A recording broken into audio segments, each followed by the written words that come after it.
বাংলাদেশের আন্ডার-19 যে প্লেয়ারগুলো রয়েছে, তারা আন্ডার-19 এ থাকাকালীন দুর্দান্ত ক্রিকেট খেলে। নিঃসন্দেহে তাতে কোনো সন্দেহ নাই। আজকে দেখুন না, আফগানিস্তানের সাথে আন্ডার-19 এশিয়া কাপে কি দারুণ পারফরম্যান্স করে দেখিয়েছে। খুবই ভালো লাগছে। যখনই দেখবেন এই প্লেয়ারগুলোকেই যখন আমরা জাতীয় দলে দেখি, এখানে এসে লর্ড হয়ে যায়।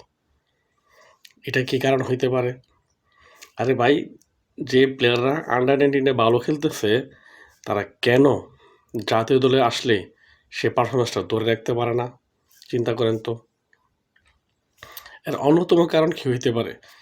তারা যে ডেডিকেশন নিয়ে আন্ডার-19 থাকাকালীন খেলে, জাতীয় দলে আসলে ওইরকম ডেডিকেশন থাকে না বলে মনে করতেছি। না থাকার কারণ কি?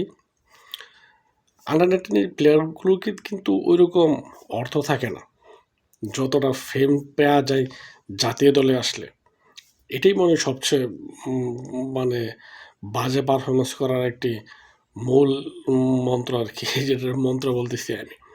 কিন্তু দেখেন, তারা যদি একবার চিন্তা করে, যদি জাতীয় দলে এসেও ভালো পারফরম্যান্স করলে কিন্তু আন্ডার-19 এর মতো বাংলাদেশ ক্রিকেটটা এগিয়ে যায়।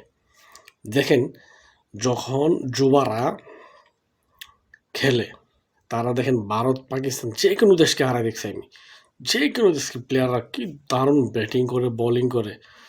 এই তারাই যখন আবার বোলিং, ঠিক আছে, বাংলাদেশের জাতীয় দলের বোলিং নিয়ে আমি কথা বলব না। কিন্তু দেখেন, যারা ব্যাটসম্যান রয়েছে, তারা যখন জাতীয় দলে এসে খেলে, বিভিন্ন বা ইন্ডিয়া, পাকিস্তান বা অন্যান্য যে দেশগুলোতে, অস্ট্রেলিয়া, ইংল্যান্ড, ওদেরকে কিন্তু অনায়াসে আন্ডার-19 থাকতে হারায়। কিন্তু জাতীয় দলে আসলে ওইরকমটা করতে পারে না প্লেয়াররা। এটা বাংলাদেশের জন্য খুবই আমার ব্যক্তিগতভাবে আমার খুবই খারাপ লাগে। কারণ আরে ভাই, যারা তোরা আন্ডার-19 কাপাস, জাতীয় দলে আসলে কেন লর্ড হয়ে যাস? একটু ভালো পারফরম্যান্স কর ভাই।